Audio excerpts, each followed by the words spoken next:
Salut les gars, j'espère que vous allez bien, bienvenue dans cette vidéo. Aujourd'hui on va parler des premiers spoilers du chapitre 1060 de One Piece, puisqu'on a quelques informations qui sont sorties ce soir et que malheureusement demain j'aurai peut-être pas le temps de faire une vidéo, donc je me suis dit que bon, si ces spoils tombent juste, autant faire du contenu directement maintenant, parce que c'est des spoils qui ne sont pas confirmés. On a eu plusieurs indices depuis un petit peu hier matin ou ce matin, concernant des indices qui nous amènent pas à grand chose. On voit plutôt des réactions. Les spoilers qui disent que ça va être un chapitre de ouf, que le chapitre sera encore plus intéressant que celui de la semaine dernière, le 1059, qu'on va aller beaucoup plus loin.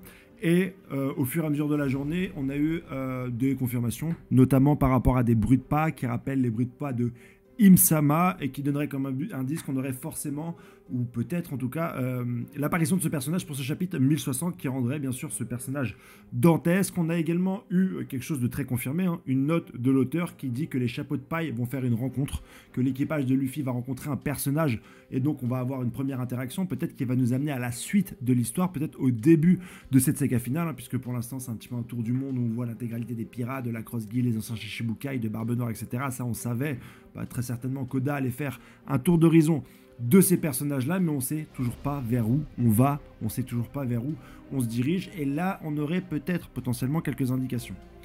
Les spoilers nous disent que Sabo n'aurait pas tué Cobra, donc ça on s'en doutait évidemment, mais ils vont un peu plus loin puisqu'ils disent que Sabo connaîtrait l'identité de Im-sama, et on ne fait pas juste parler de ce personnage-là, puisqu'on aurait des informations sur lui, des informations déjà sur sa personne, puisqu'il va apparaître directement dans le chapitre avec normalement une feuille dans la main, une feuille barrée, parce que c'est une feuille qui représente la prime d'un autre personnage. Souvenez-vous, la dernière fois qu'on l'a vu, il avait la prime de Barbe Noire, il avait la prime de Vivi, il avait la prime de Monkey D. Luffy, donc que très certainement des ordres vont être donnés au Gorosei par rapport à ces trois personnages. Pourquoi, comment, on ne sait pas, mais en tout cas, il y a un plan machiavélique de la part de la personne qui s'occupe du trône, ou en tout cas qui est sur le trône.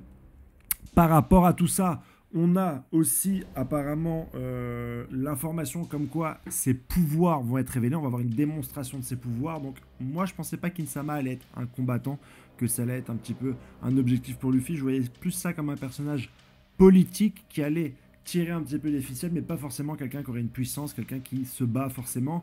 Et c'est là où j'émets quand même quelques doutes concernant ces spoils, parce que moi je conserve l'idée que Im-sama est plutôt quelqu'un qui manipule, quelqu'un qui est là depuis 800 ans, qui tire les ficelles, etc. Que c'est pas forcément quelqu'un qui combat, et j'ai la même opinion pour le Gorosei. Je pense pas que le Gorosei vont se battre, mais on ne sait jamais, c'est pas une théorie, c'est plus une intuition que j'ai concernant ces personnages-là, donc je vais pas trop m'appuyer dessus sur cette vidéo. J'en ferai peut-être une vidéo à part pour vous raconter un peu ce que je pense concernant tout ça. On aurait également l'apparition du Gorosei, qui va de pair avec ça. On ne sait pas vraiment dans quel contexte, on ne sait pas vraiment pourquoi, mais très certainement pour parler un petit peu de la situation géopolitique qui commence à leur échapper, comme on a pu le voir dans les derniers scans. Et on aurait donc finalement le nom de ce personnage que Luffy et son équipage rencontrent, qui n'est autre que Bonnet, qui est là. Bonnet qui était, je vous le rappelle, à la rêverie, qui a donc réussi à s'en sortir. Et le fait que les Mugiwara rencontrent ce personnage, ça veut dire qu'on rentre directement dans la saga finale, et que l'impact de la rêverie va directement influencer les Mugiwara à travers ce que va raconter du coup Bonnet, et que donc on va rentrer dans l'arc final et qu'on n'ira pas sur une autre île après Wano Kuni pour vivre une aventure qui n'aurait aucun rapport de près ou de loin avec la situation mondiale actuelle.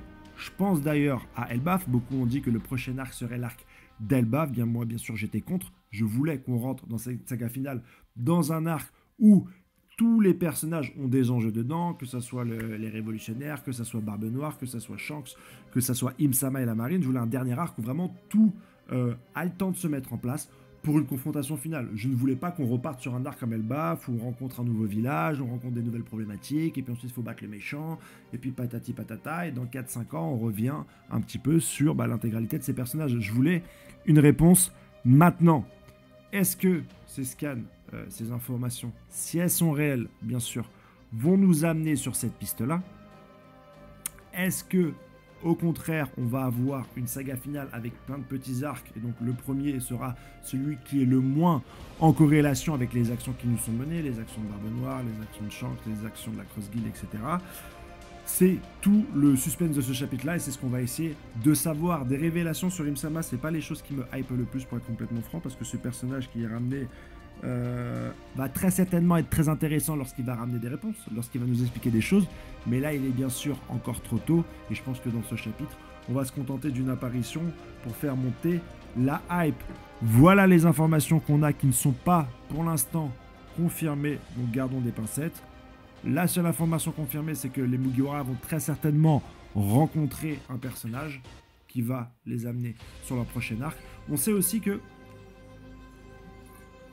l'enjeu du nouveau Mugiwara est remis à jour dans ce chapitre. Donc on ne parle pas de Carotte, on ne parle pas de Yamato. Est-ce que Bonnie va rejoindre l'équipage actuellement? Peut-être de la même manière que Momonosuke et Kinemon. Peut-être qu'ils vont l'aider par rapport à une quête. Mais en tout cas, voilà, ça se corrobore. Le fait qu'il rencontre Bonnie et le fait qu'il y ait plus ou moins l'annonce d'un nouveau Mugiwara, ça rentre en considération.